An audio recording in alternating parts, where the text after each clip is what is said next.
Oh, good number. Clayton, of course. Clayton. Okay. Anyway. So, let's begin with a little meditation, as we usually do.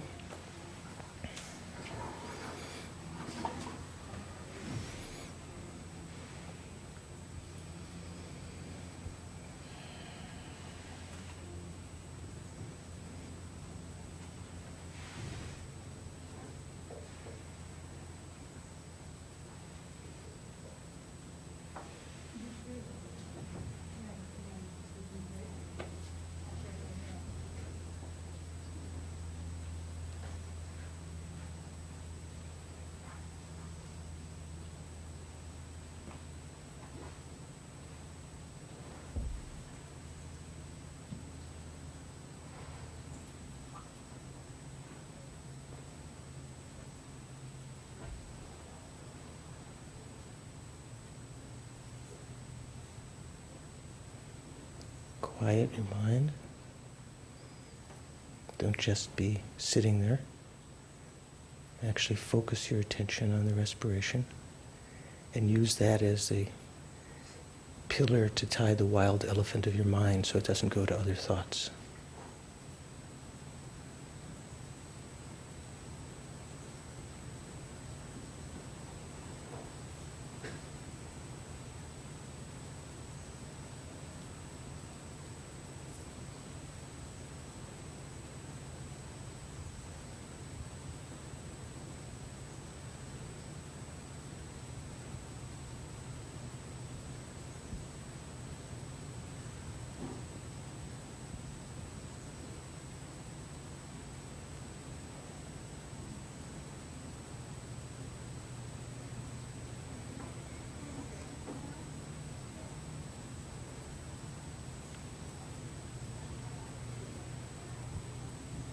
When you breathe out, think all the things that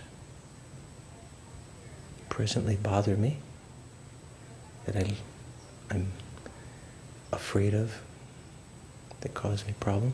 They'll eventually disappear, just like the breath.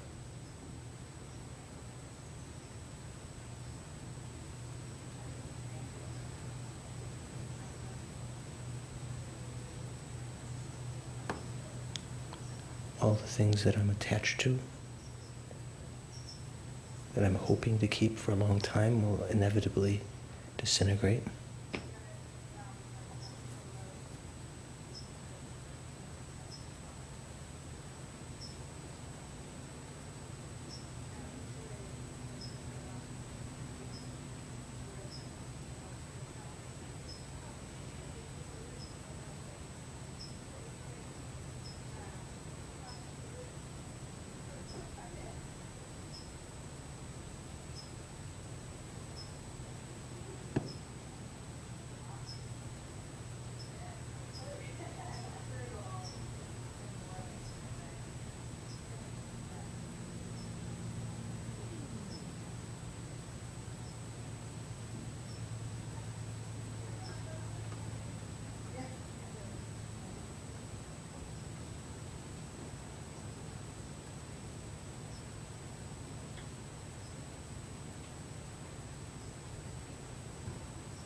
And withdraw your attention to your mental consciousness.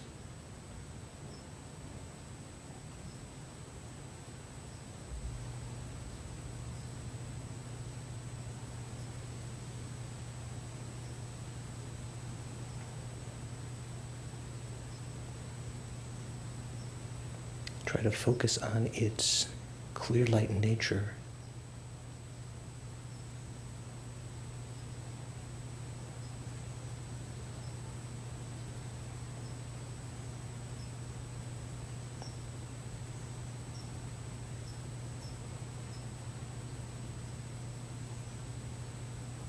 Letting go of whatever comes to your mind.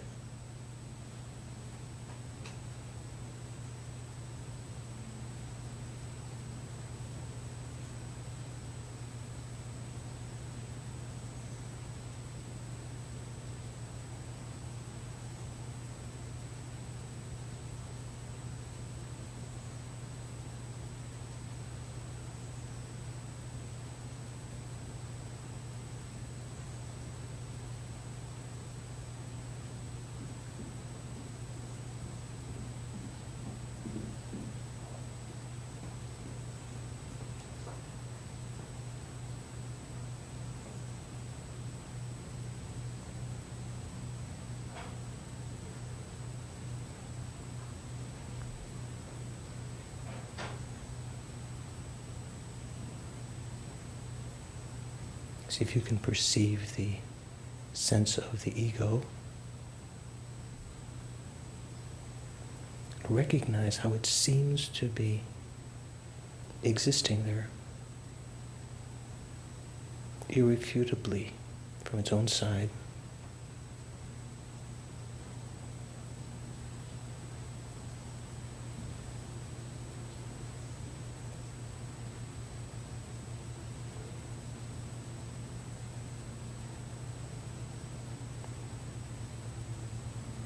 See if you can sense also the way in which the mind is reacting to that.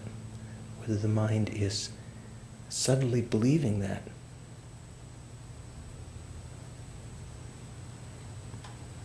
whether the ignorance grasping to a self of persons is present or not.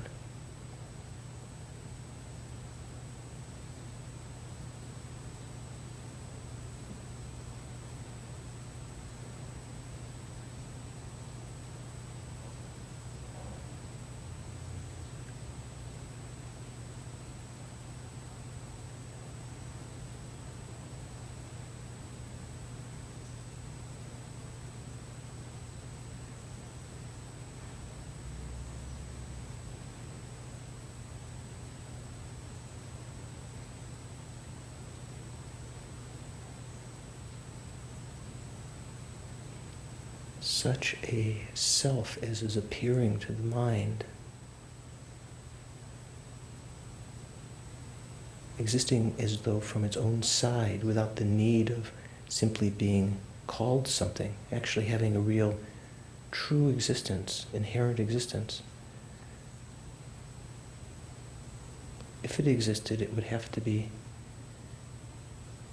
able to be found either inherently one with the body and mind, or inherently different, other than the body and mind.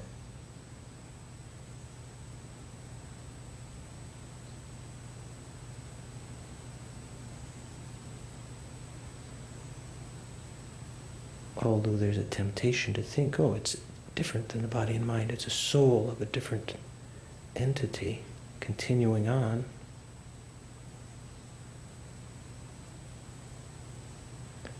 If it had such an existence, it would have to be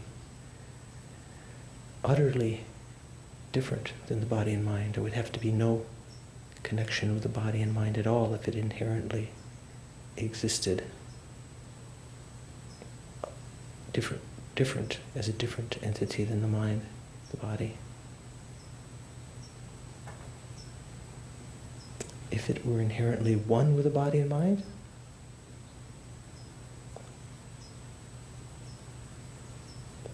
as there are the two, body and mind, there'd have to be two selves.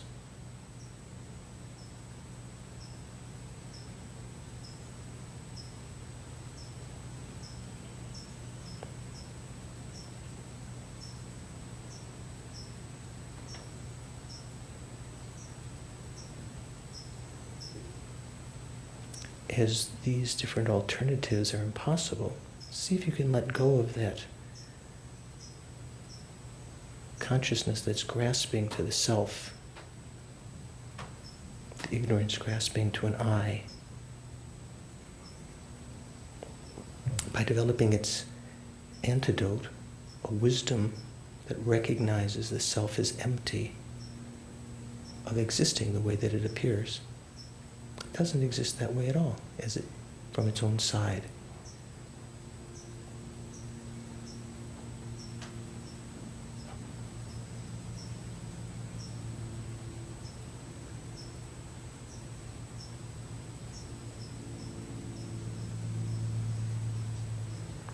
Body, the mind, all phenomena are exactly the same.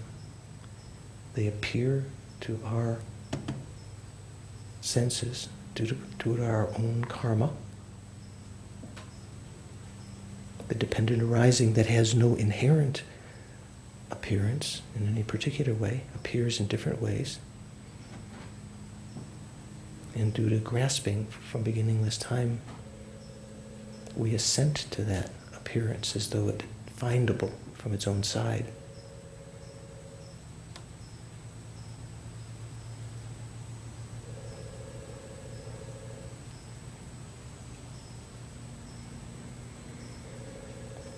All living beings who've been our mother numberless times and depthlessly kind, grasping to a self now, self of persons, grasping to self of phenomena, give rise to self-cherishing thought. And even though they want to be happy, they destroy the causes of it. Although they want to be free from suffering, they run toward the causes and conditions of suffering.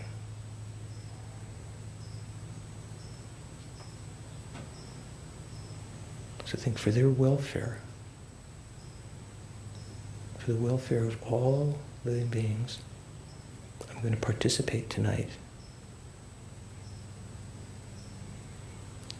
in the class in mind training to better understand the disadvantages of self-cherishing thought, self-grasping, how to find the vital points of eliminating them.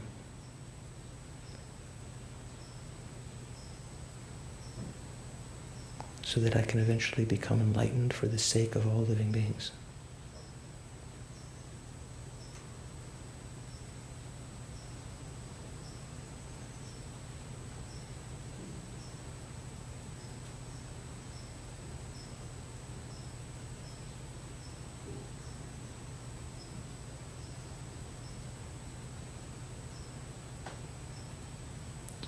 And then relax. Bring your attention back to the present.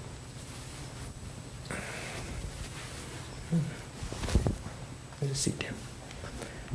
You'd like to be in close. So, not all of you come to the Thursday night class, I think. No? Some of you do. So we're going to have a quiz tonight. I think Georgie missed the last one, so he has to take 2 tonight. No, sure. Could you pass up one of you then? That side and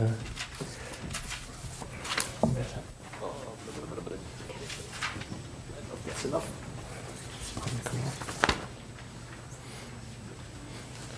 Could you? Yeah, it's good to get up, spread those legs, share them around. There you go. Okay. There's Bodhisattva. You have enough? So what we're going to do is, for the next 5 minutes, Dorji? Did Dorji get one? Okay. You got enough? Okay. Does everyone have a copy? I'll get one over there. Yeah. So for the next 5 minutes, just answer the first 13 questions. They're kind of multiple choice. True, false, multiple choice. So you've got 5 minutes. The other ones to just leave. Those you're going to do tonight.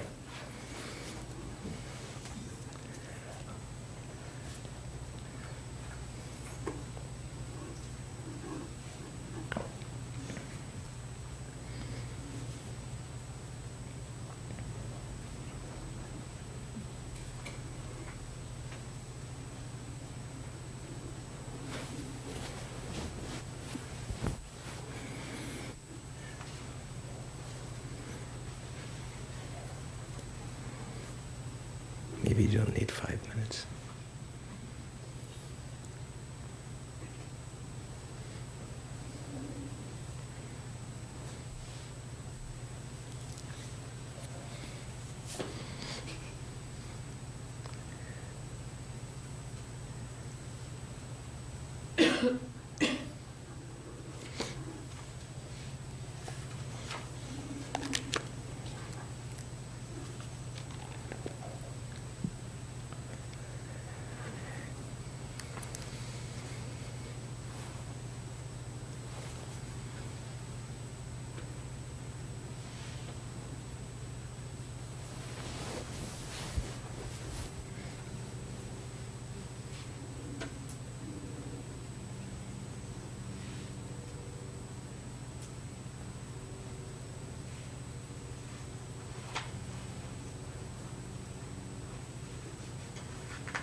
Wow, that's fast, Dorji.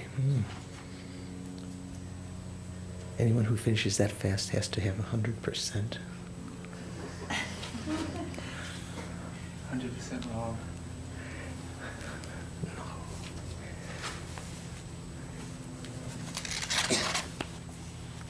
It's easy, no?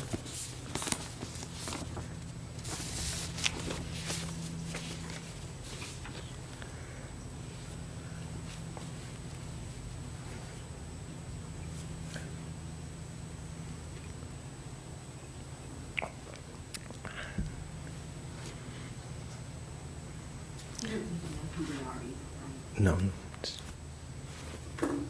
We use this cup when we edit the film to see where the break is, because usually the cup is moved. I have to put it so Georgie can see it when we edit the video. Suddenly the cup is in a different position.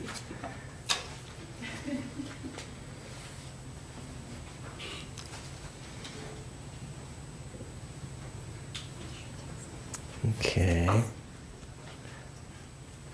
What, another minute?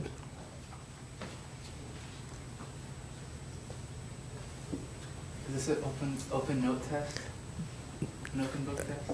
I hope not. No looking. I saw that.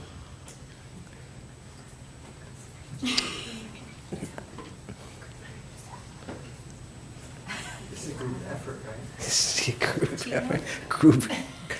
Group karma, then you'll all get the same grade. Okay, everyone finished? No. Who needs another couple seconds? Beth, you okay? Finished? Okay. You finished? Okay. Are you finished? Yeah. I've been here twice. I'm going to have to quit catch up. Oh, okay. No problem. That's okay. Catch up. We'll play mustard. Anything on? Okay, so you ready? You're going to mark. No? Someone else needs? Bonnie, you okay? You okay? Finish. Who said? Did someone say to stop? Okay.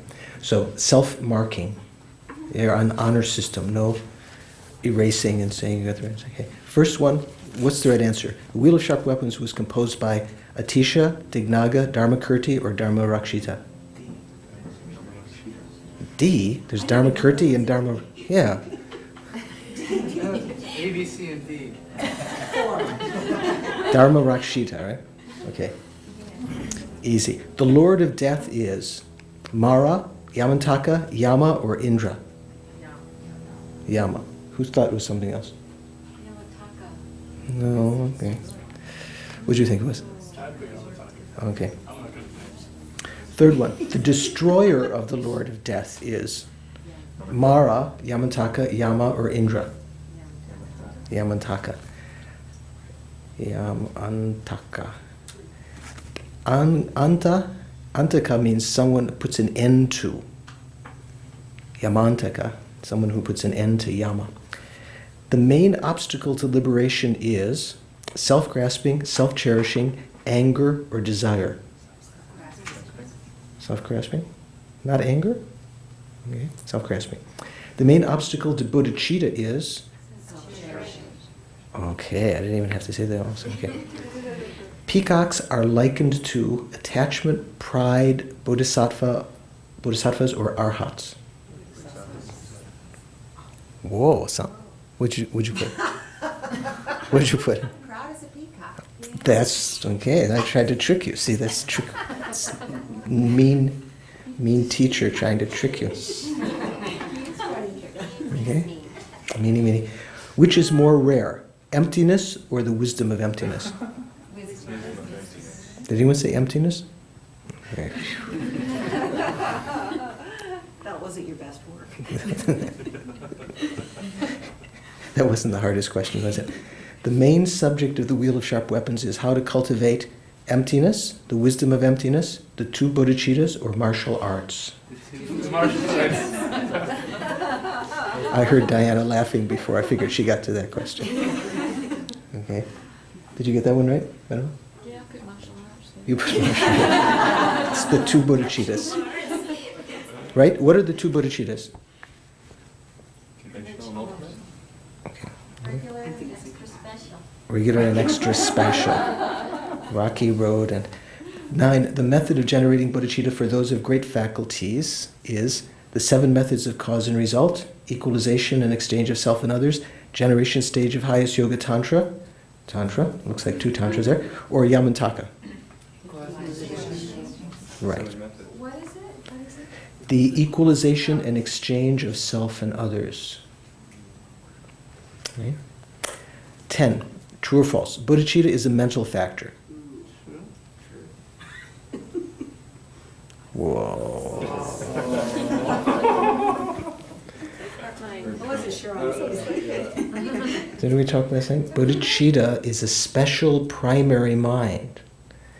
It's accompanied by the aspiration for enlightenment and caused by, which is a mental factor, and how do you say, preceded by the aspiration to free sentient beings from suffering, great compassion, but it itself is not a mental factor. Okay, Dorje, see? That was something good. 11, the wisdom realizing emptiness is a mental factor. The wisdom realizing emptiness is a mental factor. Whoa, interesting. Wisdom itself is prajna. When we talk the wisdom realizing emptiness, we usually call about the particular kind of prajna. And when it's perfected, the prajna paramita, it's a mental factor in general. Those were Thursday night questions. No, we can have 12. Hinayana arhats abandon self-cherishing but not self-grasping. True or false? False. There are hots, right? Yeah, Hinayana arhats, Dorji says, they abandoned self-cherishing but did not abandon self-grasping. That's actually false. They abandoned self-grasping but not self-cherishing. Okay. Then 13. Bodhisattvas abandon self-cherishing but not self-grasping. But they work Who said true?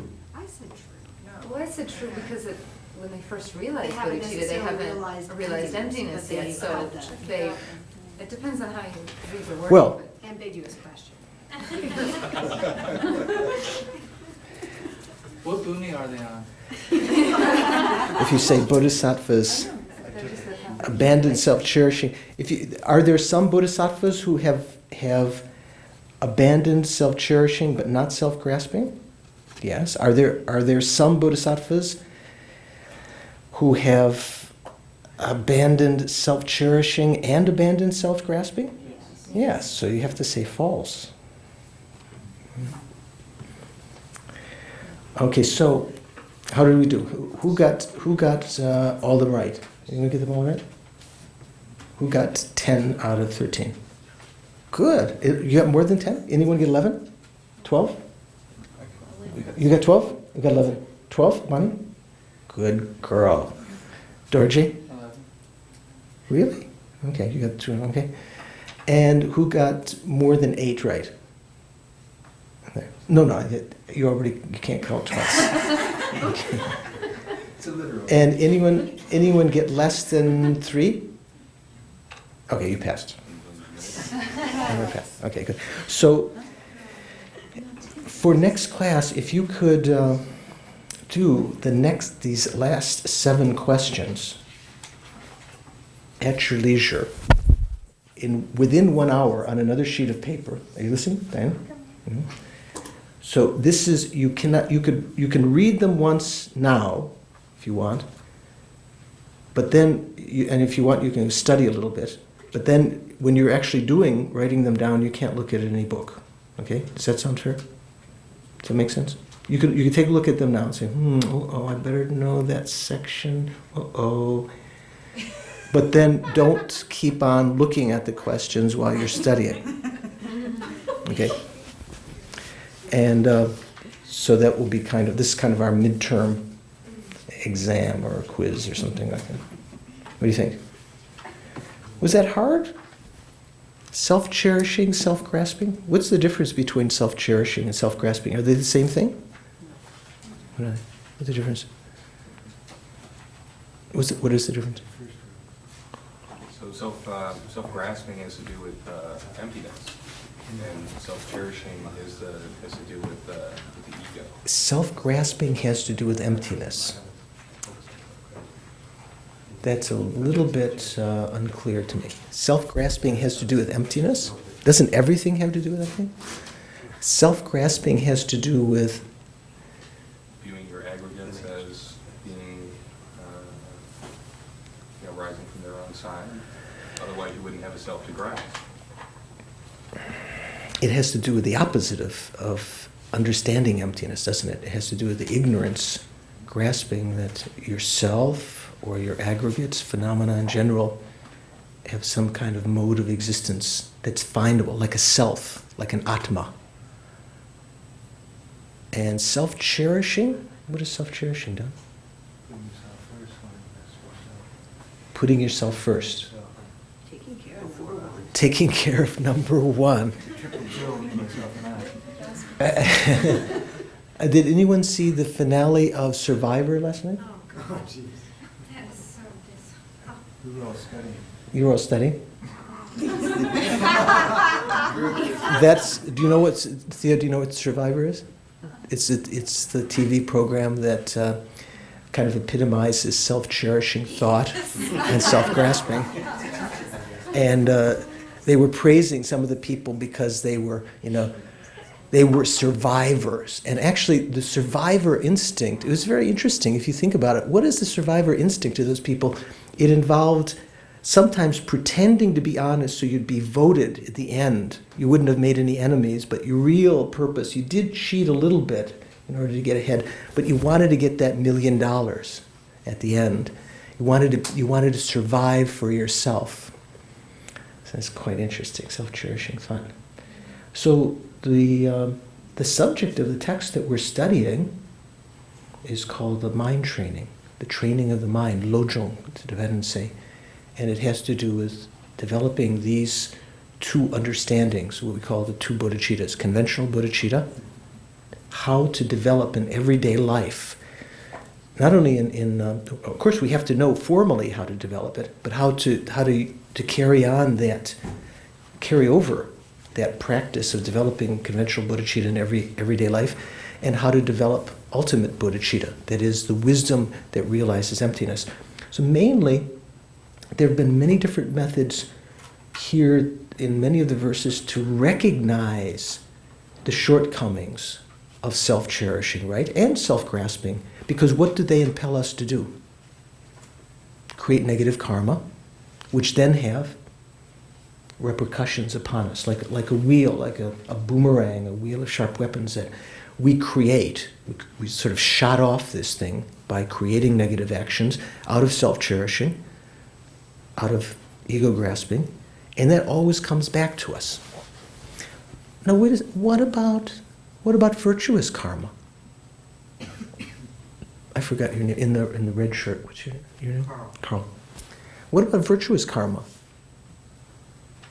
Isn't that still due to ego grasping or no? When we create virtuous karma, ordinary beings like ourselves in samsara, is that something moments in which we are not overcome by self-grasping? No, I think it's a selflessness that creates the body. Creates virtuous karma. Only when you have a moment of egolessness can you create virtuous karma. Do you mean self-cherishing because you're saying self-grasping? I'm saying self-grasping, right? I mean self-grasping, yeah. Can you create virtuous karma, Elaine, when self-grasping is present in the mind? Or would you even accept that for us, almost all the virtuous karma that we create is necessarily created accompanied by self-grasping? How could that be? If self-grasping is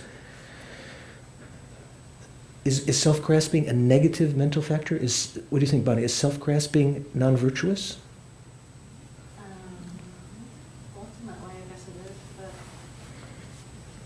ultimately nothing exists. What do you mean nothing ultimately exists? Ultimately, But if we waited until our motivation was pure, we would never be able to create anything from. so what do you think? Is that problematic? Is that paradoxical? About the fly going around the stupa, didn't have any, Mhm. great motivation for that, but Mhm. yet he created positive karma. Mm-hmm. What do you think, Zia? I think it seems like it's paradoxical, but when we begin anything that is new, and what I've heard is that we play act, we sometimes pretend, but with the long-term motivation, I want to do this goal. And so I think the self-grasping is that way as well. But then along the way, we realize the rest of the self-grasping and gravitate toward the. Let me ask you this. Do we eliminate any self-grasping before the Bodhisattva, let's say if we're talking about Bodhisattva, does the Bodhisattva eliminate any self-grasping before the path of seeing? Not really, but you create the cause. You know what the path of seeing means? Seeing emptiness. Right? When you have direct realization of emptiness, you see as though, it's not with your eyes, with your mental consciousness. It's so called seeing because in a sense, because seeing is the analog of direct perception, right? Seeing it with your mental consciousness without the means of a mental image. Before that point, it's a long time on the Bodhisattva path, we haven't eliminated any self-grasping. Don't we create any virtue before that? Okay, we may not have eliminated self-grasping. Okay, we may not have eliminated self-grasping, but you might say, well, although it might be still there, you might think virtuous karma is only created when you have moments of, what did Carl say, selflessness, did you say? Or someone saying selfless moments? It's not like that. Ordinary karma that we create, virtue, is called contaminated virtue. It's contaminated with grasping to true existence. So uncontaminated virtue is only created when someone has an actual wisdom that perceives the non-true existence of phenomena. So even the virtue we create is contaminated. That's why even the virtue we create in general is going to be a cause, in general, because of perpetuating our samsaric existence. It will be the cause of relief or happiness in samsara, or rebirth in the upper realms, let's say, if it's very strong throwing karma. Right? How could it become a cause? How can we dedicate it to enlightenment then? Can it become a cause of enlightenment? Because enlightenment is an uncontaminated phenomena. The karma that we're creating now is contaminated. Contaminated means here with the ignorance grasping to true existence. Do you follow, Venerable? Yeah. If you do it in connection with holy objects, dedicating in connection with holy objects, that would increase the power of that contaminated, it's still a contaminated virtue. It would get even more contaminated, right? It'll increase the powerful virtue, the power of the virtue of that still contaminated virtue, but it'll increase its power, so it seems like you're just going in a gradual process. The power of your virtue, perhaps through time, the virtuous karma you create becomes less contaminated as your attachment, your delusion and your desires diminish as you go on and on through the path.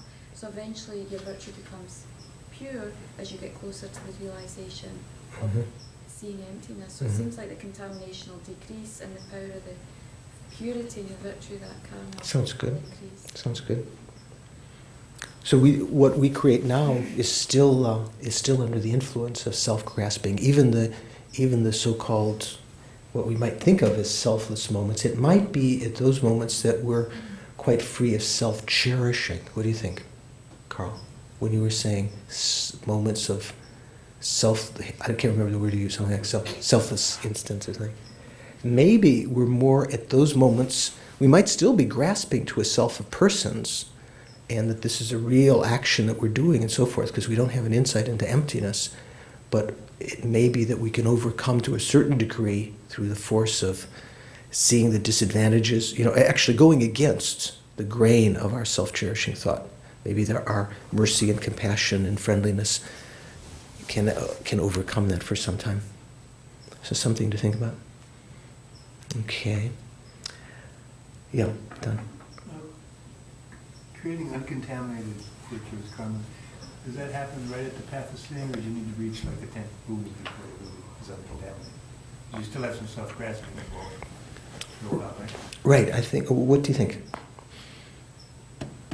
You think you only create uncontaminated virtue when you reach, what, the 7th, the 8th bhumi? Somewhere up there, I don't know where. The 8th, 9th, and 10th bhumis are when the bodhisattva is like a Hinayana Arhat in that they have eliminated all of the klesha, all of the delusions, all of the self-grasping.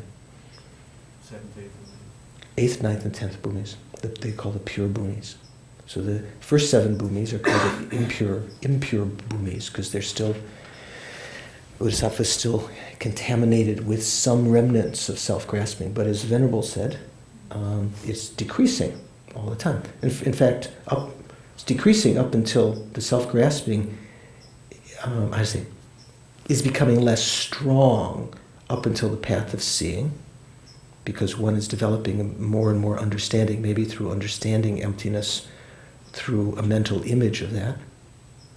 And then on the path of seeing, when one realizes that directly, some self-grasping is abandoned completely so that it will never come back, what's called the intellectually formed self-grasping, so that it will never come back. And then that more and more intellectually innate forms of self-grasping are abandoned on the impure bhumis. And then on the 8th, 9th, and 10th bhumis, the bodhisattvas mainly are eliminating the obstructions to omniscience. The way that they're able to eliminate the obstructions to omniscience, because they've already eliminated the obstructions to liberation, which are the klesha, okay, on the 8th bhumi, beginning of the 8th bhumi. So the 8th, 9th, and 10th bhumis, they're eliminating still what are called the shedib, the obstructions to omniscience. And the way that they're able to do that is not through emptiness alone, realization of emptiness alone, but through a combination of realization of emptiness supported by that great altruistic wish to work for the welfare of sentient beings, conventional bodhicitta.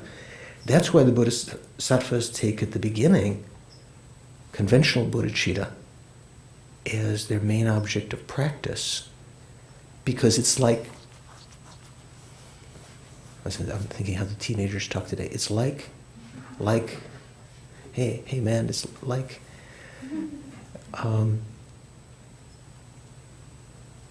even if you have the wisdom of emptiness, like as the Hinayana Arhats have, without bodhicitta, that wisdom of emptiness alone cannot eliminate the obstructions to omniscience. It can only eliminate the klesha, the self-grasping, the ignorance, the anger, and so forth. One could attain nirvana.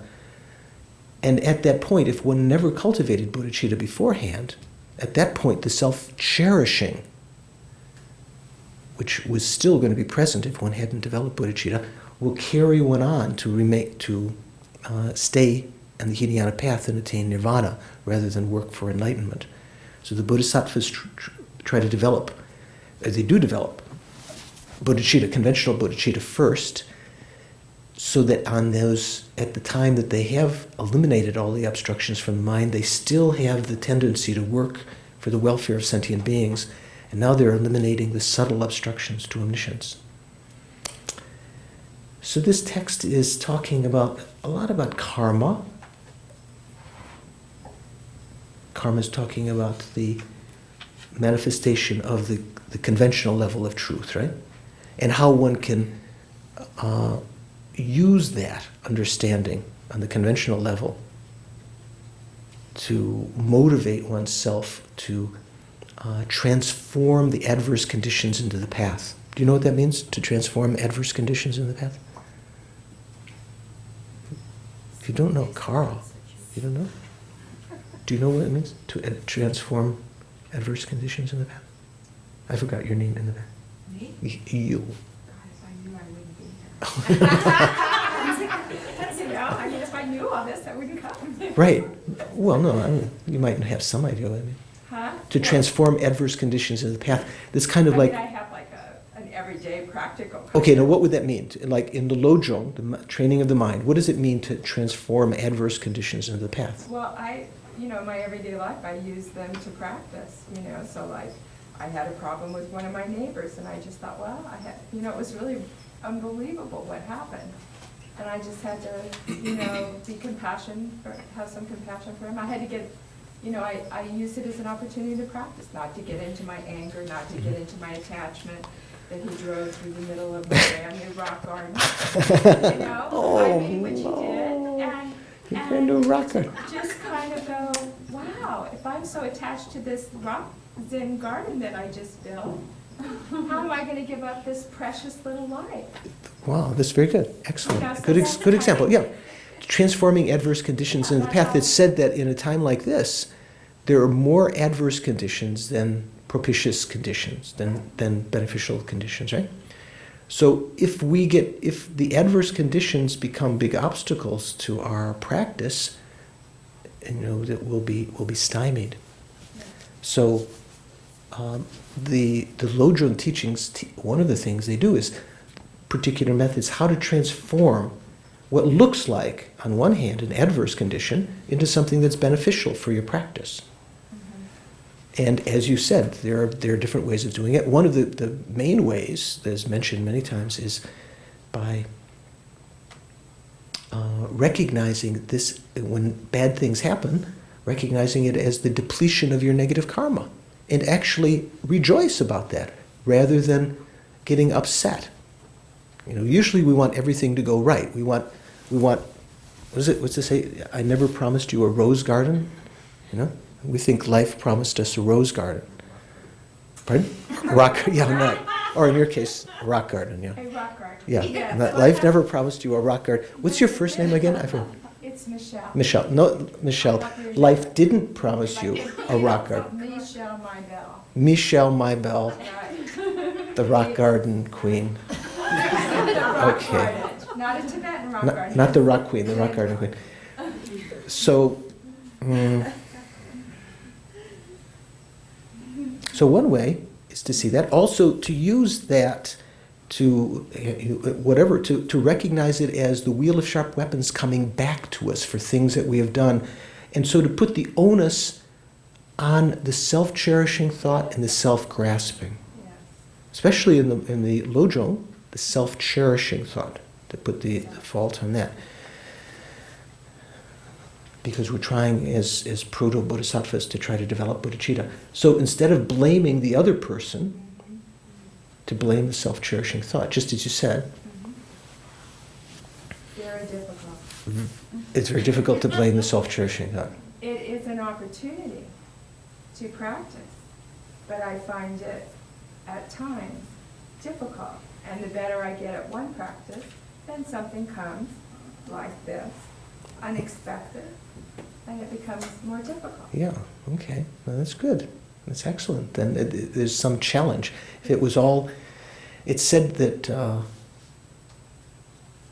to keep one vow today in this degenerate age is more, for one day, is more meritorious than to keep all the vows of a fully ordained nun or monk in the time of the Buddha for an entire life. Because there are many more adverse conditions. So if you think in that way, you recognize when things are adverse, actually it gives you more an opportunity to create virtuous karma. And what the efforts that we do put in have greater results.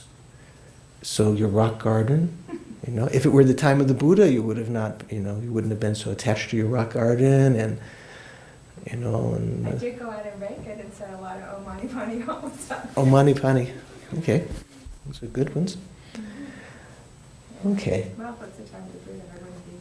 So transforming adverse conditions into the path is one of the special methods of the training of the mind. And that's some of the things that we're talking about. So these verses point out again and again karmic connections, so that you can meditate on karma also, to recognize that it's not just due to the outer condition, other person, that some garbage has happened, but because of our own karma. So there's many, many different elements that are being talked about here. Also the wisdom of emptiness, to see through these various events, to see them as empty. If they were not empty of true existence, the garbage that happens to us, if they were not empty of true existence, there'd be no way to transform them into the path. They would just be bad, bad things happen. People would just have to feel sorry for you. Oh, poor Milarepa doesn't have any clothes, doesn't have any food. People, came to him and commiserated. I think his sister came, or his cousin or someone. He said, you're the one who's suffering. I'm not suffering. You think these are bad conditions. You have the bad conditions. So if they were truly existent, if these adverse conditions were truly existent, there'd be no way to transform them. They would exist as unfortunate or bad. But the fact is, anything that we think of at first as bad or suffering, because it is not truly existent, we can understand that in a different way with our wisdom. We can transform that into something beneficial. When it was a famous American saying, when life gives you lemons, make lemonade, Or if someone dumps excrement on your front lawn, instead of saying, oh, excrement, you can say, Yummy, yummy. you can say, Very advanced fertilizer. fertilizer, right. You can recognize it as fertilizer. Beth. I was really wondering about guilt and this lame thing. It seems like there's some kind of fine feeling there as far as,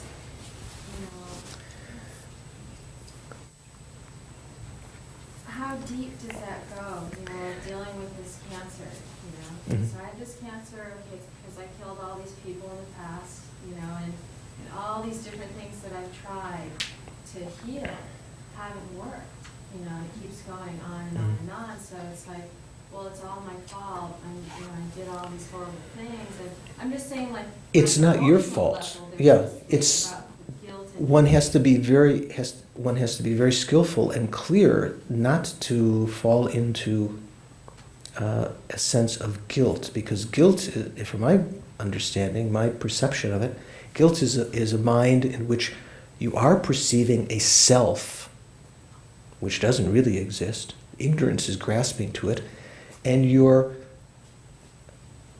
somehow feeling that is truly bad, exacerbating the problem, making it worse. We mentioned this before. When you've created negative karma, either now or in the past, instead of feeling guilt about it, as though it had to be, only thing that could be absolved, is that the right term? Absolved by some higher power? It's not like that. One has to recognize it as though one had ingested poison. Instead of feeling guilt, if you ingested poison, would you feel guilty if you accidentally took some poison? No, you'd feel regret. Ooh, I shouldn't have done that. And that regret then would fuel your energy for the future to try to get rid of that.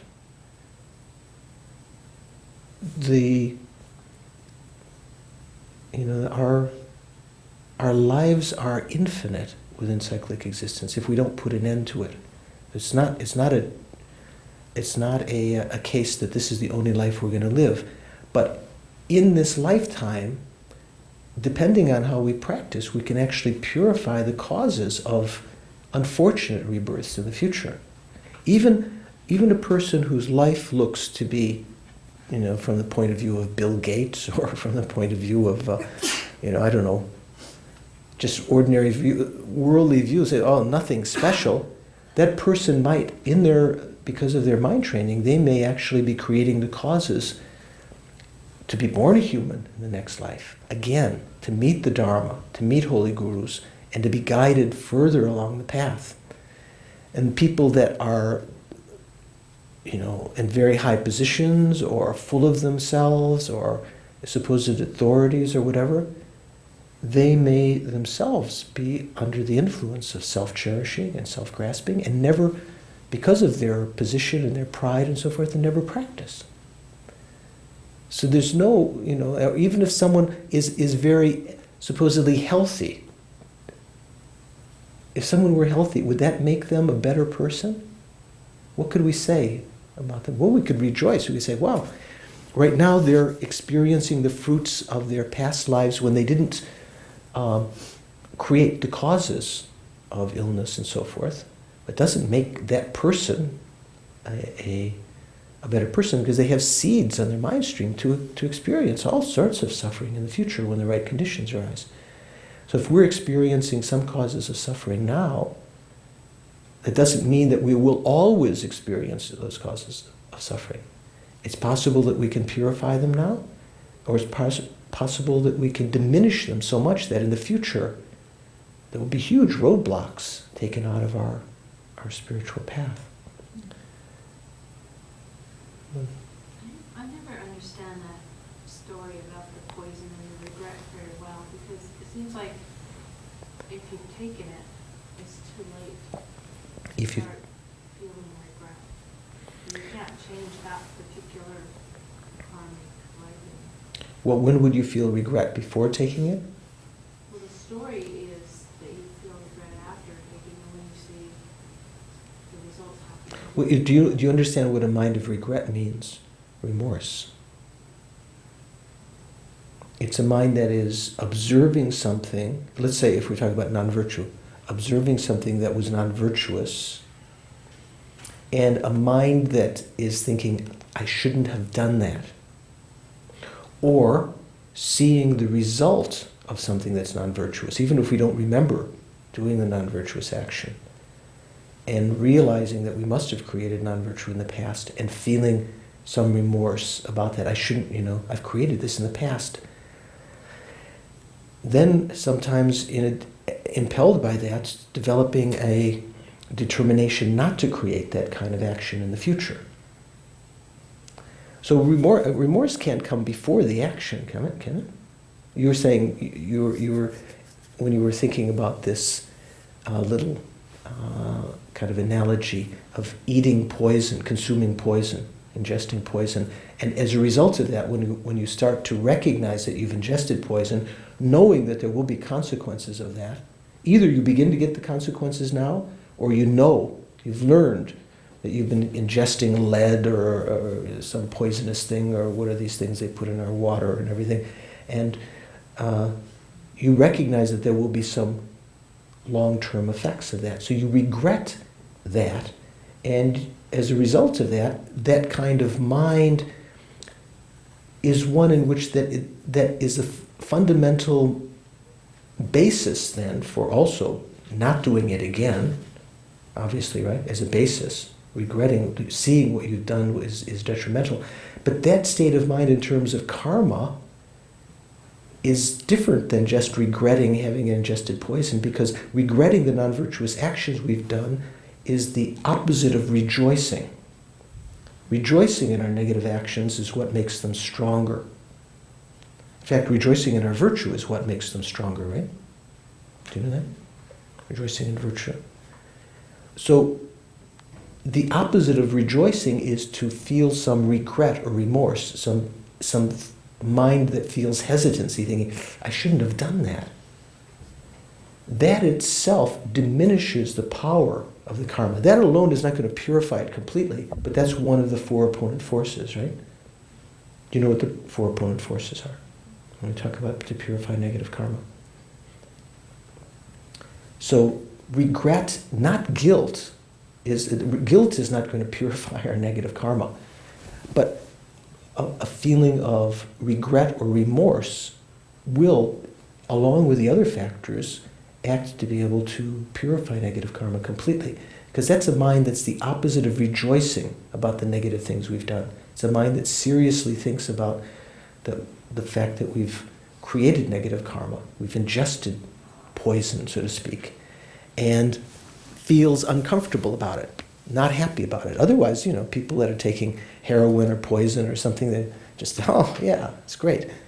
they're rejoicing about it, it's not going to be beneficial, right? Okay. So just before we take a break, let's just mention I think we got up through 50 last time, no? Verse 50? So I'll just read the 51st one here. 51 says, O king of spells, who torments the enemy. Who's the king of spells? Probably Yamantaka. Huh? Who torments the enemy. Summon that vow breaker who is destroying me and others. That savage called ego clinging. The sly one, or the enchanter. What else do they call it? The bewitcher. Who, brandishing the weapon of action, runs uncontrollably through the jungle of cyclic existence. So this is, again, as in the previous verses, is calling upon, bringing up the specter of Yamantaka, the wisdom that realizes emptiness, the wrathful aspect, and reminding ourselves that the real enemy is not the outer enemy, but the real enemy is who Yamantaka wants to kill, wants to slay. The real Yama is our self-grasping and self-cherishing. Here he's talking about ego-clinging, ego-grasping, self-grasping. The enchanter, the siren, who, brandishing the weapon of action, what's that, the weapon of karma, runs uncontrollably through the jungle of cyclic existence. It sounds like one of these Arnold Schwarzenegger movies or something. So let's take a little break. You've taken your midterm exam. Now you need some time to feel regret or rejoice and have a cup of tea. What is it meant? No, no, you didn't do anything, huh? It's my karma.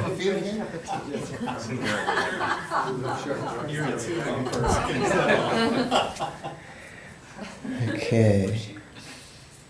So how are we doing? So, the self-grasping is what causes us to continue within cyclic existence. So this is what verse 51 is talking about. Verse 52. Call him. Actually, gukchik in Tibetan kind of means summon. Wrathful Yamantaka. Beat. Pierce the heart of the enemy. Ego. Dadak, the self, pierce the heart. Here it says, roar and thunder on the head of the destroyer, false construction. I think that comes again later, eh? Does it come again? Roar and thunder on the head of the false destroyer. Roar and thunder, I'm not quite sure.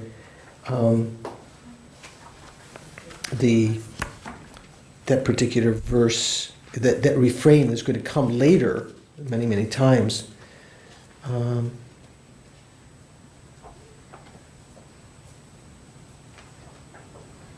me see.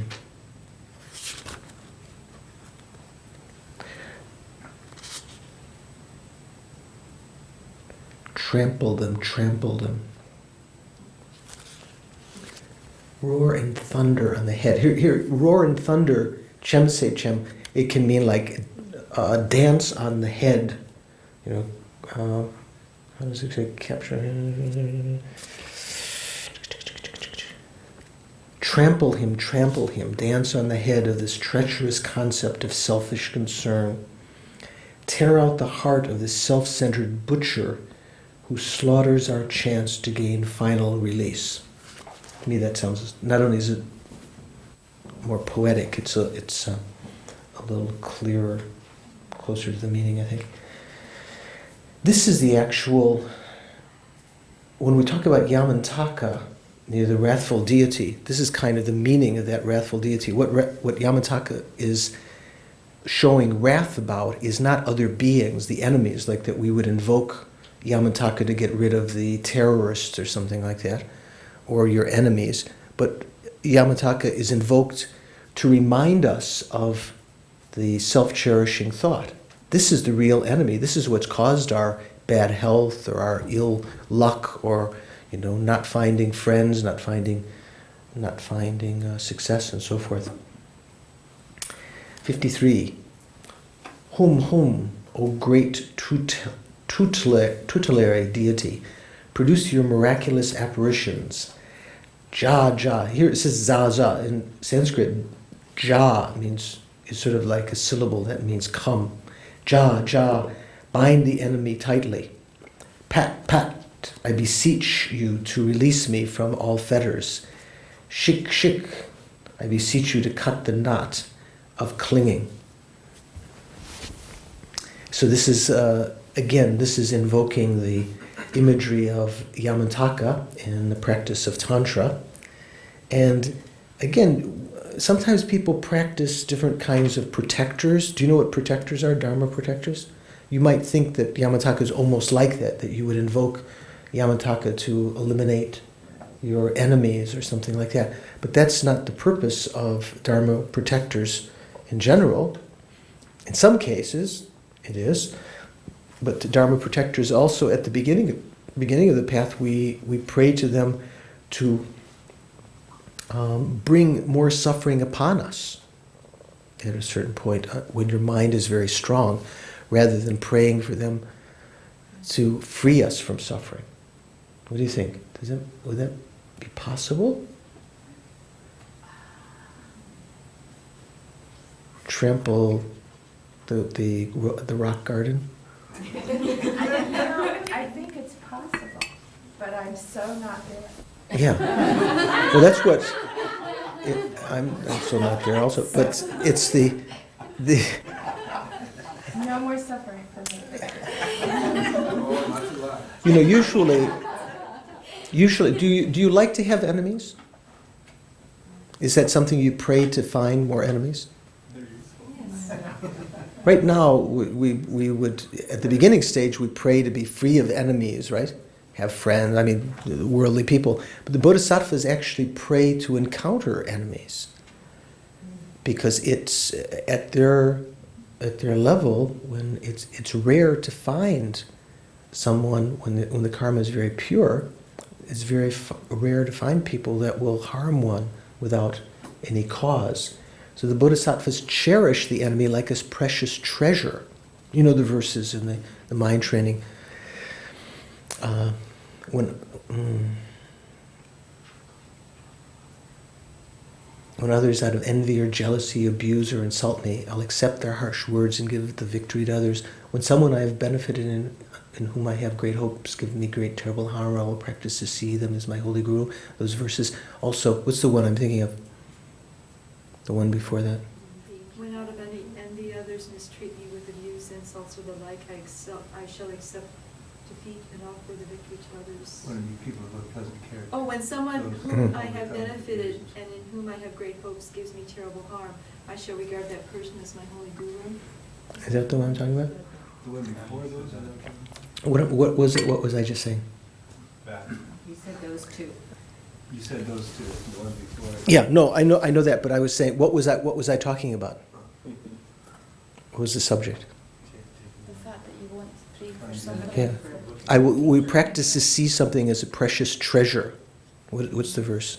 Whenever I see beings who are wicked in nature and overwhelmed by violent negative actions and suffering, I shall hold such rare ones dear as if I had found a precious treasure. So that means when we find others, like enemies, that are problematic for us because maybe we don't even want to look at them because they're in such great suffering, they're crazy, or they're causing problems for us or others. Our general tendency is to want to be free of them, but the Bodhisattva practices to try to see them as a treasure, something very, very rare, like Atisha's cook. Remember Atisha's cook? You know the story? Do you remember the story of Atisha's cook? Vaguely. Atisha's cook was the one that was so problematic and so much trouble that the other disciples asked Atisha, oh Lord, please get rid of this cook. Send him away. He's he's just a problem for everyone. And Atisha looked very surprised, and he said, well, with whom would I practice patience? Because if everyone is very kind to you, there's no chance to practice patience. If there's no problems in our life, there's no way to practice. But you remember the end of that, when Atisha, after some years, Atisha said, having met the Tibetans, I no longer need the cook. It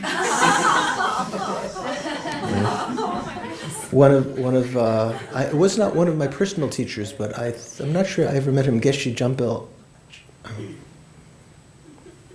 think it was Jampel Senge in Italy. At first, he was extolling how forthright the Italians were, because he was used to Tibetans who were they would never speak their mind to the Lama. They would always be very circumspect and very respectful. And the Italian, well, we're all like this, but Italians can be a bit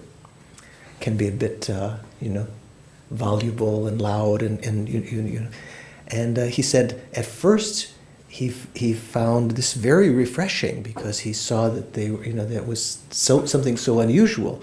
Then later he recognized it wasn't so beneficial because they were very difficult to teach, and people just keep their own mindsets. To express your own ideas is one thing, but just to really believe in them and not listen to the teachings is another thing.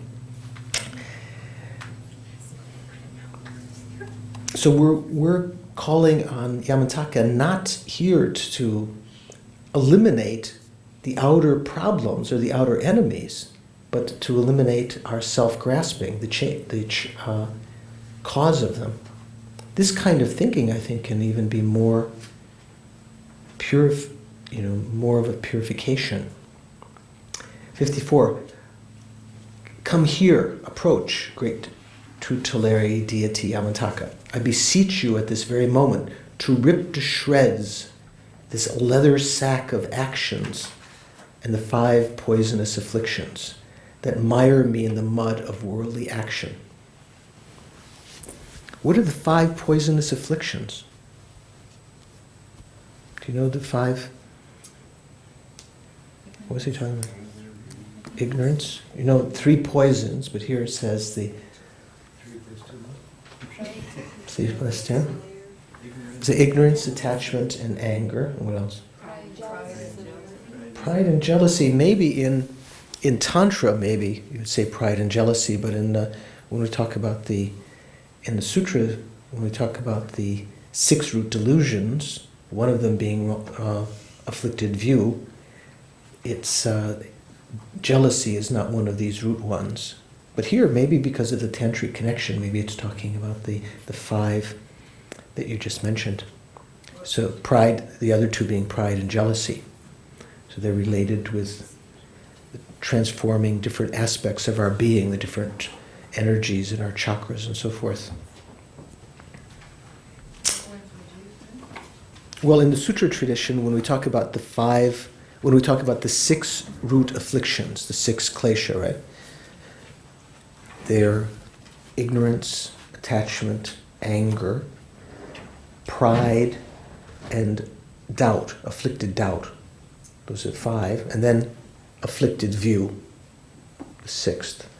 But here, when it talks about 5, maybe it's talking about it from the point of view of Tantra, in which case it's talking about the transformation of our 5 aggregates and into the 5 Buddha families and so forth. George, could you just tell us what the difference between ignorance and afflicted view are? The differences. In this, I'll give you the short answer. And the long answer will be in the next course after the summer, the mind and mental factors. We'll talk a lot about that. In the Mahayana presentation of the mind and mental factors, there are 2 things that are alternately considered to be the root of cyclic existence. One of them is what we call avidya. Do you know that word, avidya? Avidya is a Sanskrit word that means ignorance. not knowing. Vidya means knowing, right? Like the Vedas, that which is knowledge. Avidya means not knowing, or in Tibetan we say marigpa. That's usually considered to be, that's one of the 6 root delusions, 6 root klesha, that's considered by Nagarjuna, for instance, to be the root of cyclic existence. That's talking about the ignorance, not just not knowing. Oh, I don't know. You know, was it? I'm trying to think of some song. Don't know much about arithmetic or something. Was it? How's it go? George's song or the Don't know much about, emptiness. Yeah, there we go. It's not talking about this kind of ignorance of not knowing about arithmetic or Microsoft Word or the stock market or how to make crepe Suzette or something like that. It's not talking about the ignorance of how to get along with people, like in Survivor, how to be clever, how to. What it's talking about is this avidya or marigma, that's the root of cyclic existence, means a misdirected wisdom. It's not just not knowing something; it's looking in the wrong way, looking at things and believing them to exist the way that they appear due to our contaminated karma, due to the obstructions to omniscience. Phenomena appear to us as truly existent. The self appears as though it were truly existent, existing from its own side, and we grasp to that. All of this grasping falls under the category of ignorance, the ignorance of true existence. In other words, the ignorance grasping to true existence of all phenomena. When we talk about the 6 afflictions, the 6 root afflictions, one of them being afflicted views, the main afflicted view, the fundamental one, is what's called the wrong view of the changeable collection or the transitory collection. The view of the transitory collection. You can say wrong view, but it's the view of the transitory collection. Jiksok latawa. What that means is, from a prasangika point of view, from the upper tenets point of view, it means referring to your own self, which does exist conventionally. There is a Bani, say. There is a George, not the one that I conceive of, but the one that's merely imputed upon my body and mind, conceptually and conventionally existent. That's the only George that we can talk about, as a matter of fact, that does exist. I mean, we could talk about other Georges, but the other Georges, truly existent George, doesn't exist. It's just a figment of my imagination. The only George that does exist is the George that's imputed upon my body and mind. So referring to that as its referent object, those of you who are taking Lorig, that's the referent object, and conceiving it as truly existent, that's called the wrong view of the transitory collection. That's the main afflicted view. Chandrakirti and other scholars said that was the root of cyclic existence, not the ignorance of grasping other phenomena, but the ignorance grasping the self. Actually, it's kind of a subset of that, isn't it? Because you're grasping the self as truly existent. It's one little part of grasping, sometimes grasping at true existence is not that small. Grasping at true existence, huge, we grasp at everything as truly existent. But amongst those things, there's some things we're grasping to our own self as truly existent. Not to other person's self, but to our own self. That particular subset of ignorance is called the wrong view of the transitory, or the view of the transitory collection, afflicted view of the transitory collection. And Chandrakirti and other great pundits said that was the root of cyclic existence. So then then you have to think, well, is one of them right? Is Chandrakirti right and Nagarjuna wrong? Or is Nagarjuna right and Chandrakirti wrong? They're both the root of cyclic existence. It's just a different way. Fundamentally, what comes, what instigates all of our delusions is grasping to our own self. But if we grasp, say for instance, if we thought we didn't grasp to the self, but we were grasping to a self of other phenomena, there's no way that we would have realized the real emptiness of the self. Because once you've realized the emptiness of the self-identity, that same reasoning can be easily, effortlessly applied to all other phenomena. It's something that you have to actually, I understand, you have to actually taste in order to see the truth of that. So, here we're talking about the self-grasping. There's two different selves. There's a self of persons and a self of phenomena.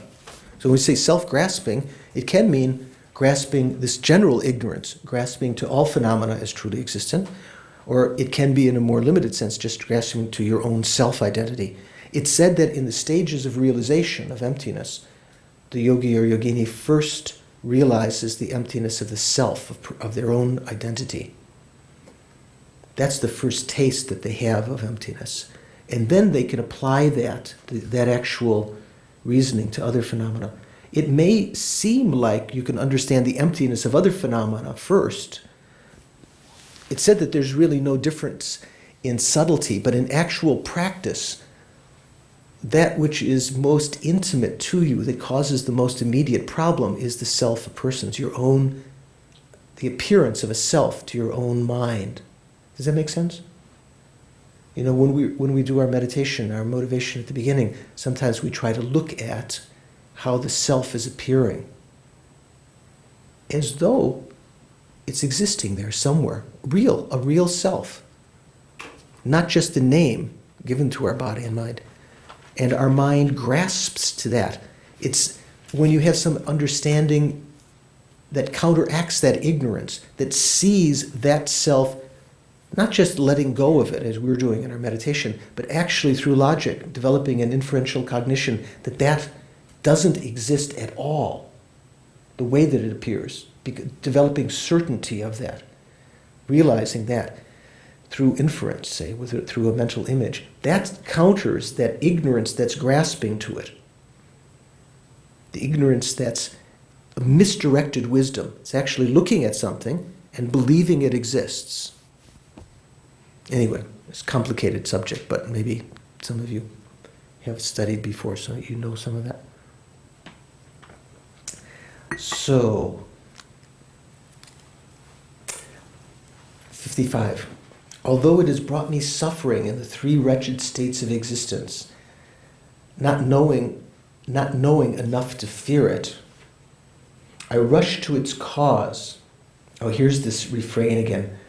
Roar and thunder on the head of the destroyer. This is the verse that I was saying, that trample on the head. When it says chem se chem in Tibetan, it takes roar and thunder. It also means a kind of dance on the head of the destroyer. You know, pounce on it, of false construction. What does that mean? How does they translate? They don't translate false construction. Self-cherishing? Pardon? False self-cherishing?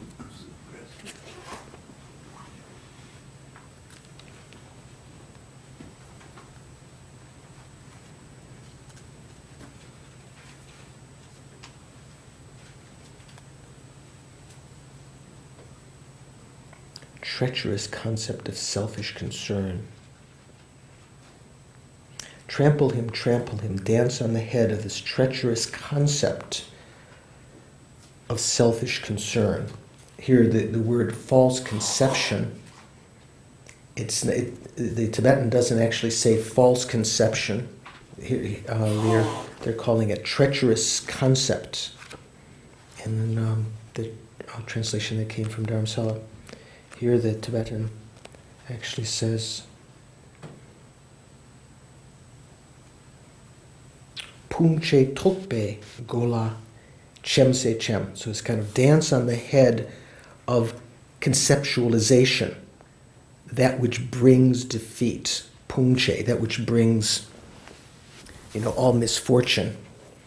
This conception of a truly existent self. Dance on its head.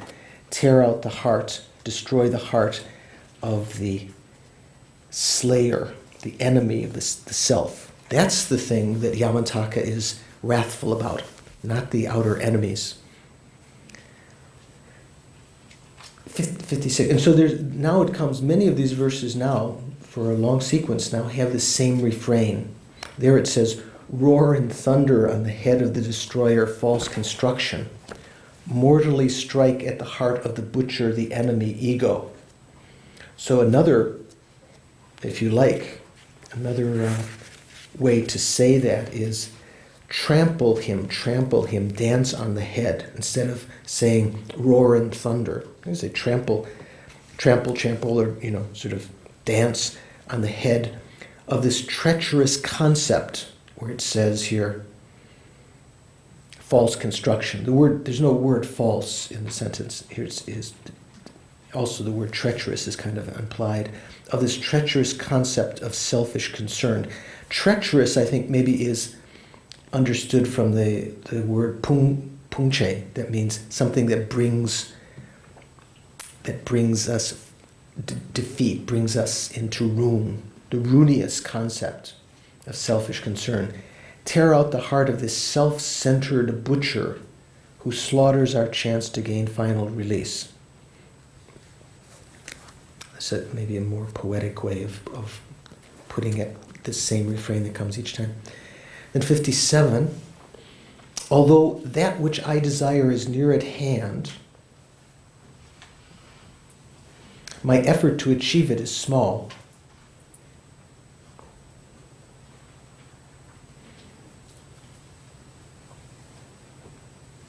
What is desired is near. My effort to achieve it is small. Although my projects are many, none of them are completed. Does that sound familiar? So what does it mean? Although that which I desire is near at hand, my effort to achieve it is small. What do you think that's talking about? Liberation? Pardon? Liberation? Liberation is near at hand? Yeah, it's probably quite close, but we don't put any effort to really get there, or to understand freedom from suffering. Maybe. What do you think? What about our happiness and cyclic existence? Usually, our happiness, we don't put effort in actually finding happiness and cyclic existence. We think we do. We put effort into, we want to find happiness, but we actually destroy the causes of happiness, create the causes of suffering. Here, Geshe Sopa said for this one, this verse is similar to the last one, that is 56. 56. Did I skip 56? Yeah. Oh, I skipped 56. Sorry. The translation between the Wheel of Sharp Weapons and this one, verses 52 and 53 are one. Right. So when you You at a certain switch, point, at a certain point, the numbers get out of whack for a couple of reasons. So let me go back to 56 here. Although my desire for comfort is great, or in other words, I have great desire for ease, things to go as I wish. But that's how I want things. I want things to go well, but I don't accumulate the causes of that. Although my tolerance for suffering is small, I don't want to have any kind of suffering. I want everything good. I want to be comfortable and at ease, but I don't create the causes of it. On the other hand, I want to be free of suffering. I have little tolerance for suffering, but my desires are voracious. Here says, my desire and greed are great. So what is the cause of that? This is the ego grasping, that the ignorance that is the main creator of this. Also subsidiary is our ignorance of karma, isn't it? Not understanding what the cause of happiness is and so forth. Let me just read these two verses, 56 and 57, what Geshe Soba said. So this one said, although my desire for comfort is great, I have great desire for ease, I don't accumulate the causes. Although my tolerance for suffering is small, my desires are voracious. And the next verse, 57, that I spoke a minute ago, although that which I desire is near at hand, my effort to achieve it is small. Although my projects are many, none of them are completed. Let me just read you what Geshe said about this. So the first one, 56. All of us want to accomplish things quickly and with little effort, whether in religious, business, or personal endeavors. We do not want to undergo any hardship, and we expect to achieve our objectives effortlessly. When we do not get what we want, it is because of our self-cherishing attitude. It is because our self-cherishing attitude kept us from doing what was needed to achieve it. Could that mean in the past or in the present? If we don't get what we want, is that the fault of our present self-cherishing thought?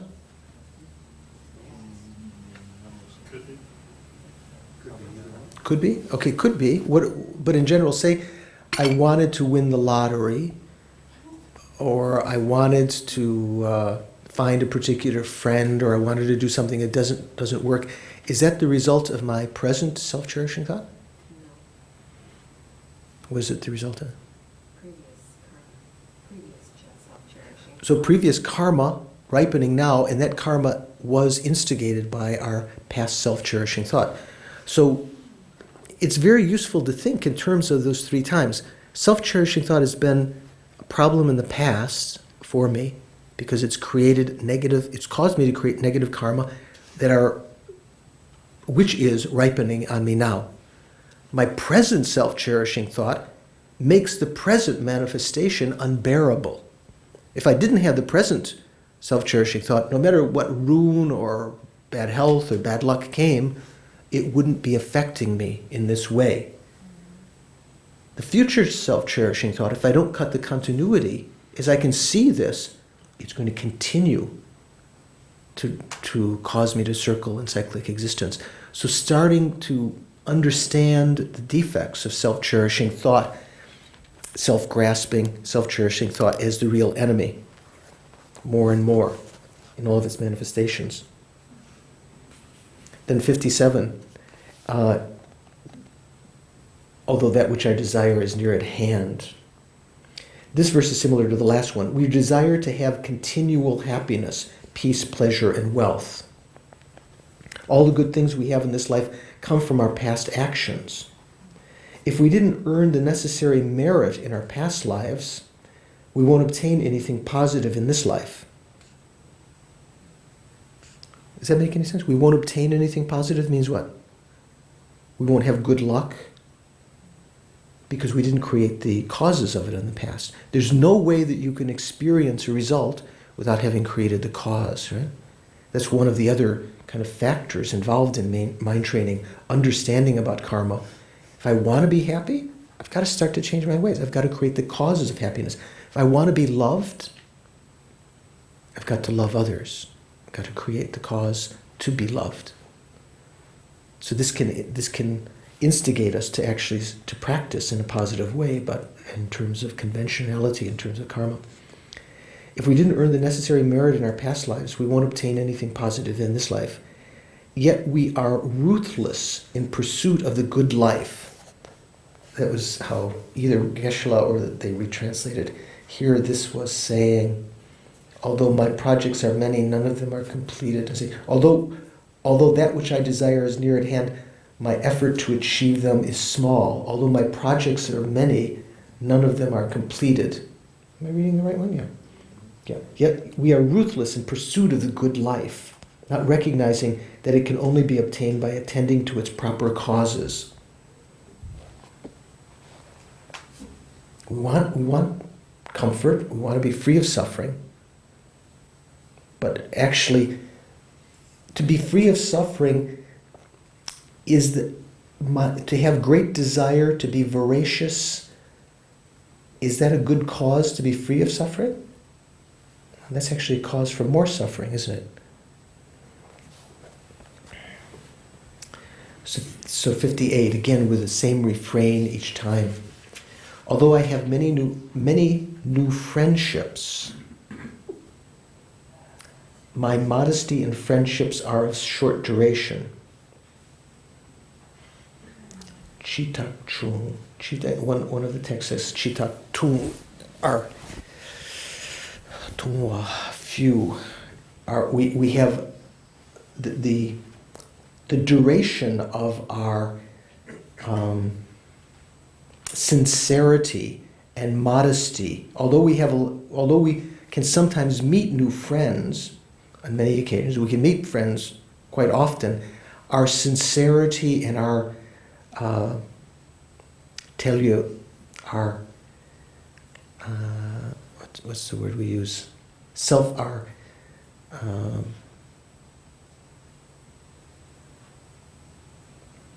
do we call? Here's translating modesty. Telyo is a particular kind of mental factor when we take ourself and others into consideration to avoid creating negative karma. To be modest, to be, and the other word, shungwa, has to do with sincerity. So we have, our sincerity and our consideration, that's the word I'm looking for. Consideration for others is of short duration. So we meet people, but we're not really sincere and we're not really considerate. Although, here it says, although I freeload off of others, I eagerly pursue those who pilfer. Actually, that translation doesn't fit with either Geshe-la's translation or the actual meaning.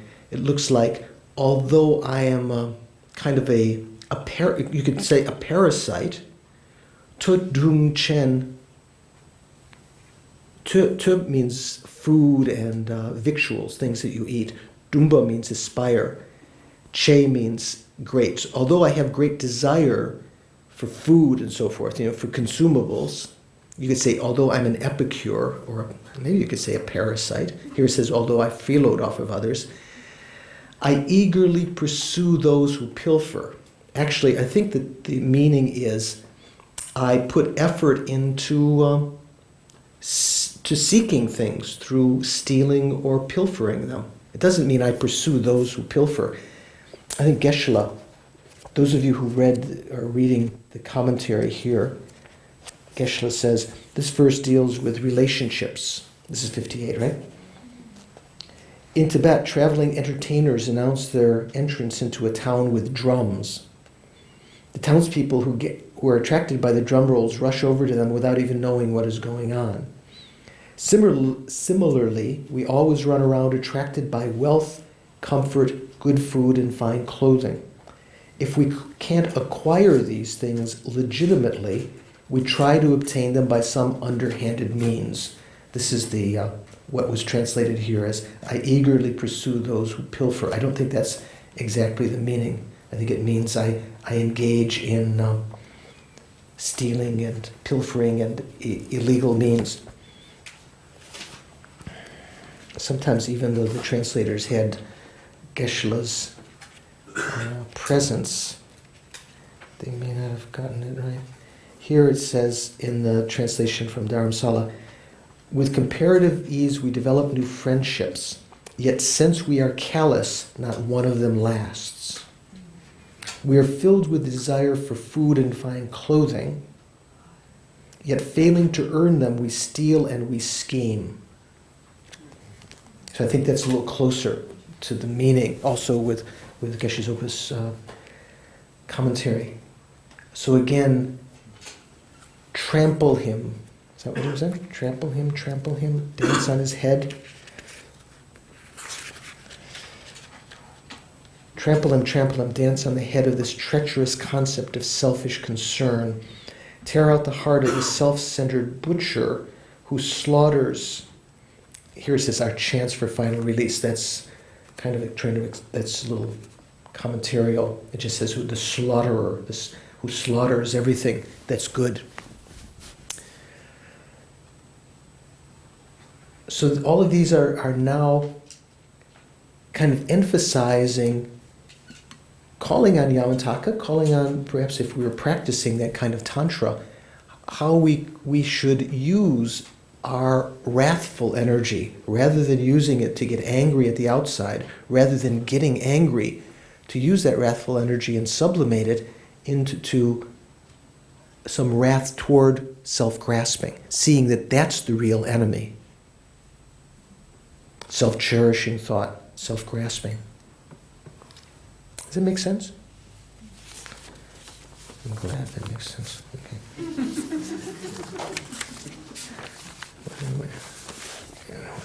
Okay. Then 59. Although I am skilled at flattery and asking for things indirectly, I like one of the other texts said innuendo. Although I am skilled at flattery and innuendo, my despair is great. Although I assiduously amass things, miserliness binds me. Well, let's take the second one first. I assiduously amass things. I put a lot of effort into amassing things, right? And getting things. What do you get? Money, your vitamins, your stash. What else? People, friends, family, children, car, condominium. Here's not so much condominium. It's in Singapore. What else what do we amass? And we're never satisfied with them. Chocolate. Experiences. Yet, even though I assiduously amass things, miserliness binds me. Although I am skilled at flattery and innuendo to get things, my despair is great. Here the other text translates that as, we are experts at flattering others for favors, yet always complaining we are sad and depressed. The money we have gathered we cannot bear to part with. Like misers we hoard it. We feel we are poor. So even the things that we amass, even the things that we get, don't really satisfy us.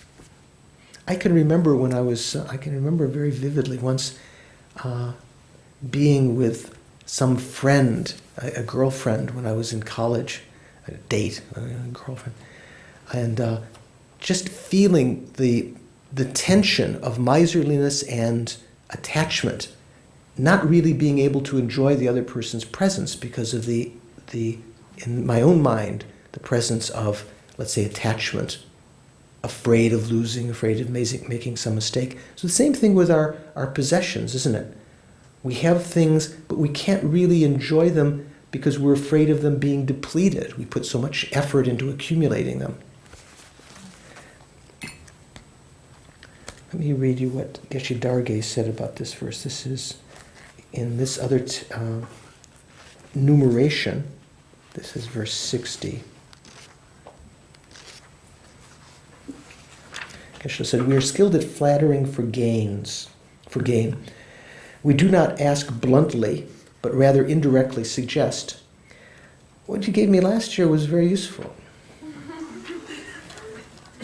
This is one of the wrong livelihoods, right? The 5 wrong livelihoods.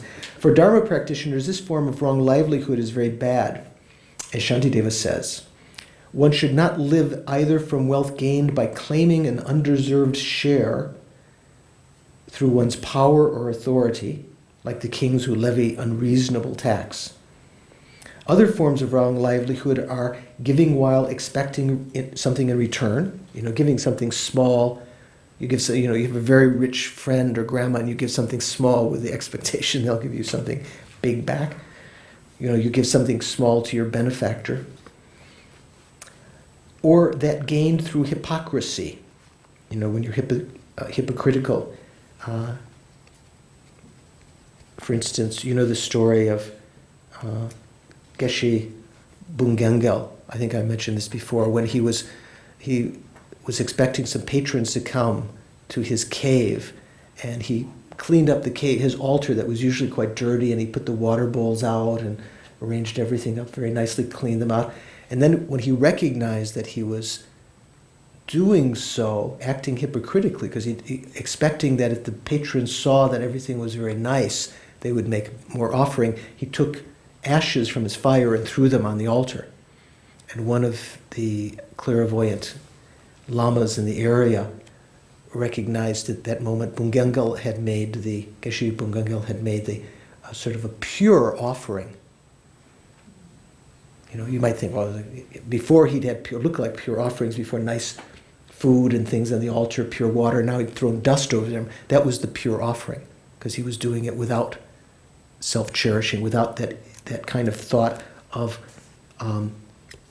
doing something to impress people. It's kind of deceitful attitude. Getting up unusually early to make special preparations and offerings when one knows that one's patron is coming for a visit, hoping to impress them.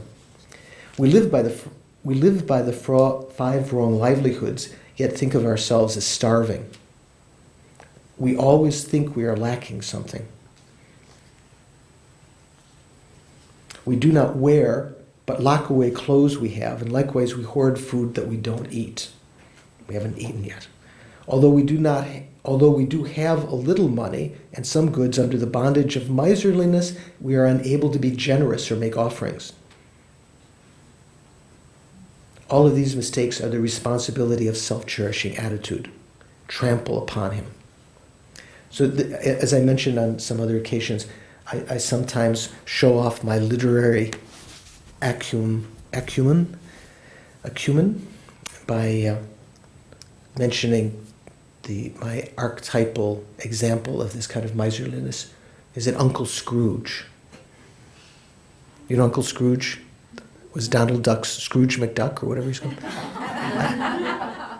You know, my great literary adventures. You know who Scrooge is? Yeah? So miserly that he can't even enjoy what he has. Do you ever can you notice that in your own mind? Yeah. Sometimes you have something and the whole purpose in having it is either to enjoy yourself or to be able to share with others, but sometimes you can't even enjoy it yourself for fear of it depleting. This is caused by the self-cherishing thought. 60. Although whatever I have done has been insignificant, I am swollen with pride. Actually, another way of translating that is this term that they've taken is swollen with pride, dukyu. It looks like it's a phrase in Old Tibetan that kind of means I tell people, I remind them again and again how much I've done. Like, although I've done something very little, I've helped people in some small way, I tell them again and again, I've done, I did this and that, I've done so much for you. That I think that's more the implication here. Although what I have done is really insignificant, I tell people again and again how much I have done. Although I have no reputation, my hunger for it is great. So again, these are I thirst for reputation, and that is one of the causes of not getting it. Although although I've done very little for others, I'm always making a big deal about what little I've done. Geshe says, this verse points out to us our wrong views. Even though we haven't shown the least bit of kindness for others, we keep reminding them of all we have done. If we do good for others, it should be done discreetly, without the recipient knowing. Boasting and bragging are negative traits arising out of self-cherishing.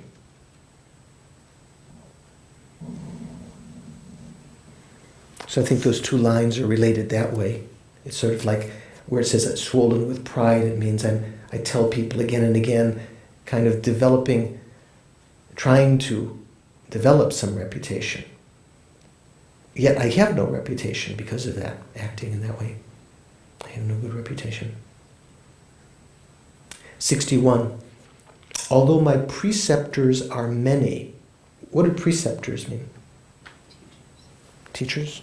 Mm-hmm. Someone who gives you vows. Here I think it says logon. Logon, yeah. Logon actually means acharya in Sanskrit. And so it can mean teachers. It can also, in the monastic tradition, the one who gives you your vows are called acharya, lobon. Here it doesn't, usually monks wouldn't have many of those kind of acharyas, they just have one. So maybe it means here, it means your teachers.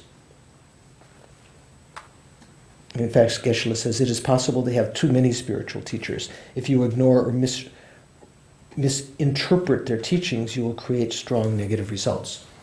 So although my preceptors in this case, my teachers, are many, my ability to keep my vows is small. Actually, it kind of means more like I don't follow their instructions. Damsik kur she chung. I don't have a strong force of respect for what they are instructing, the sacred words. Although my disciples are many, I give little time to help and look after them.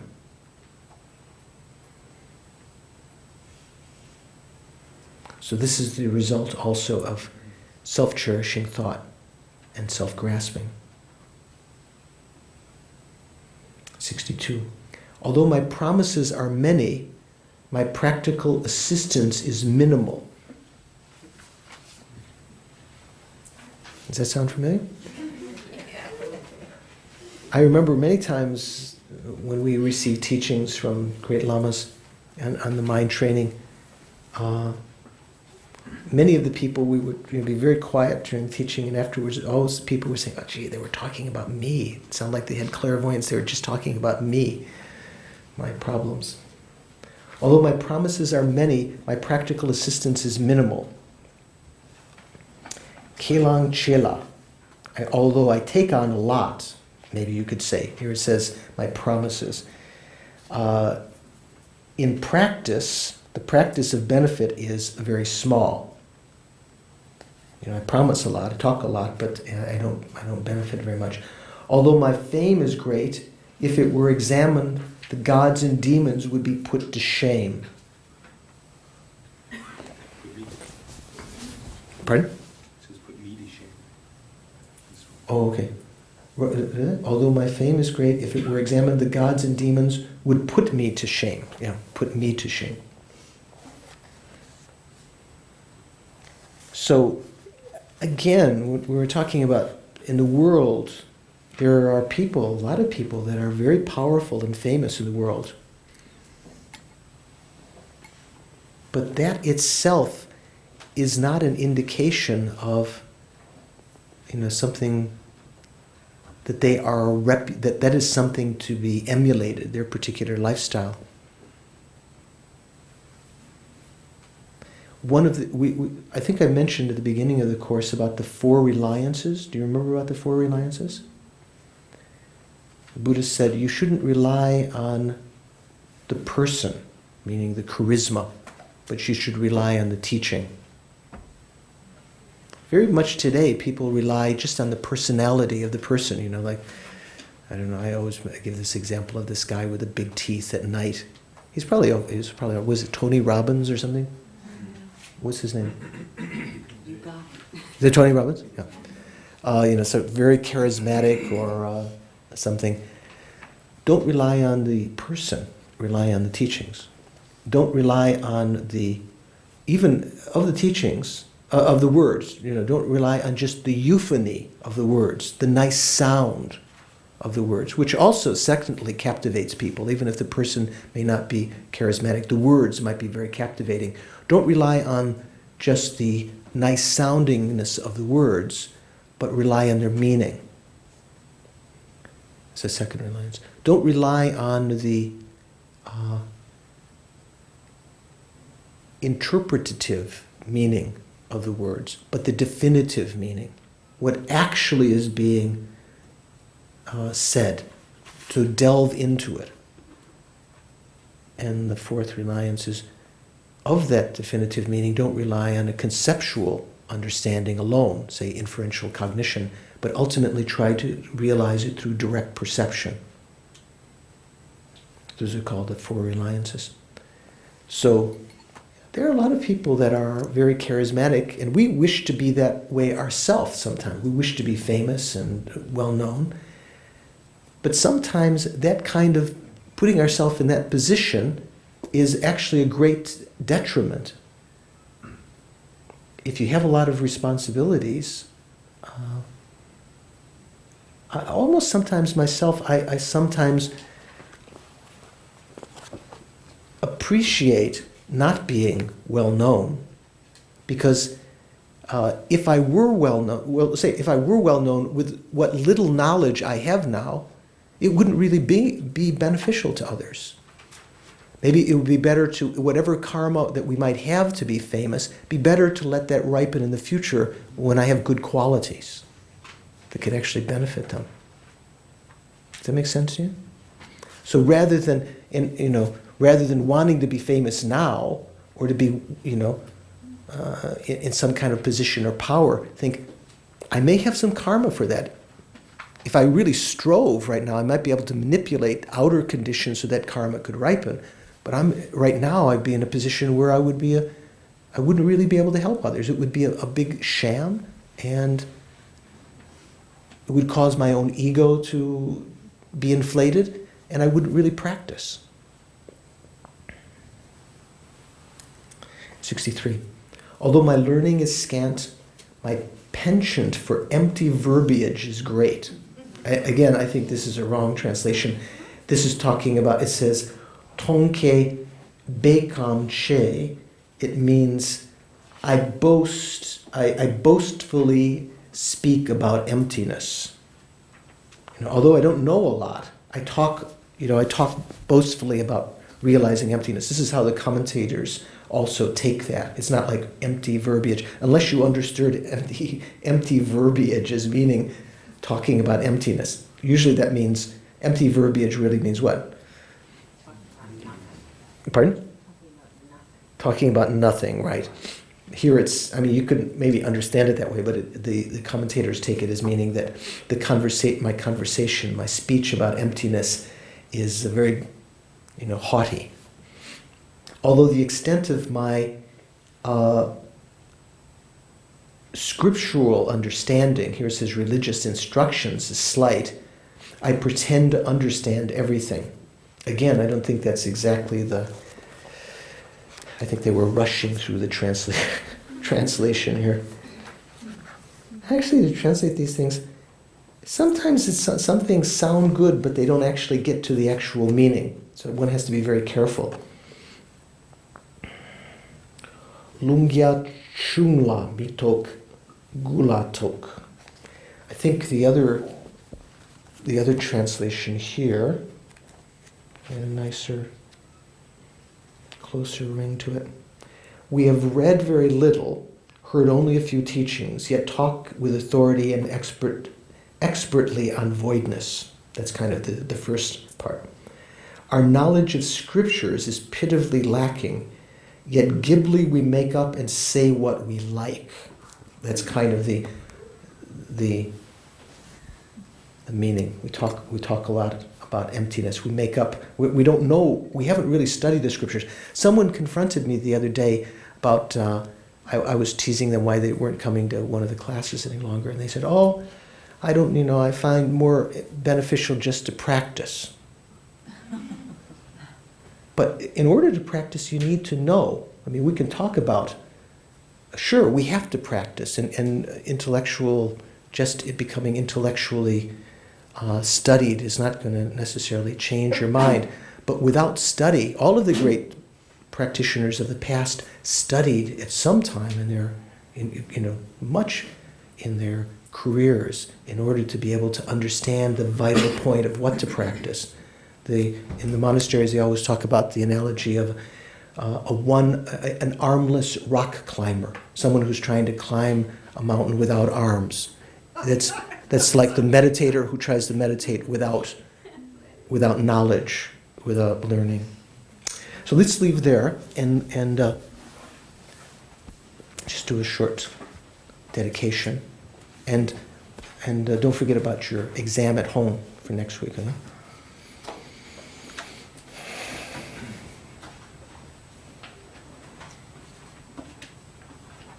So try to collect your concentration.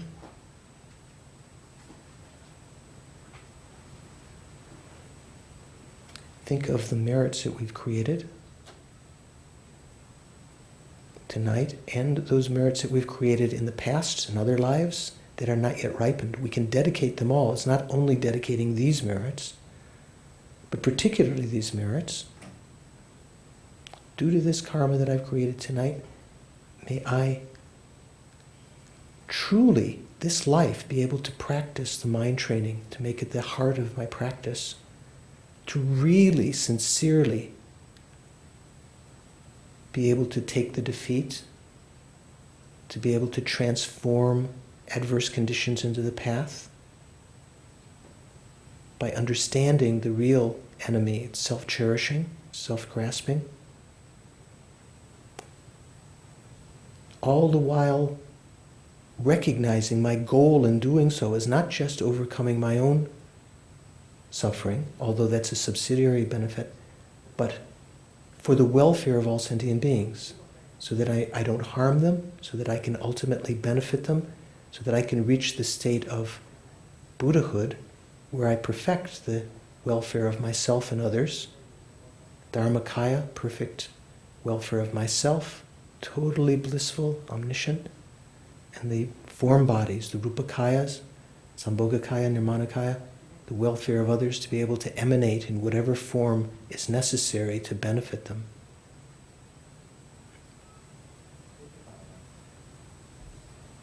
And try to seal that in the realization of emptiness of the three spheres.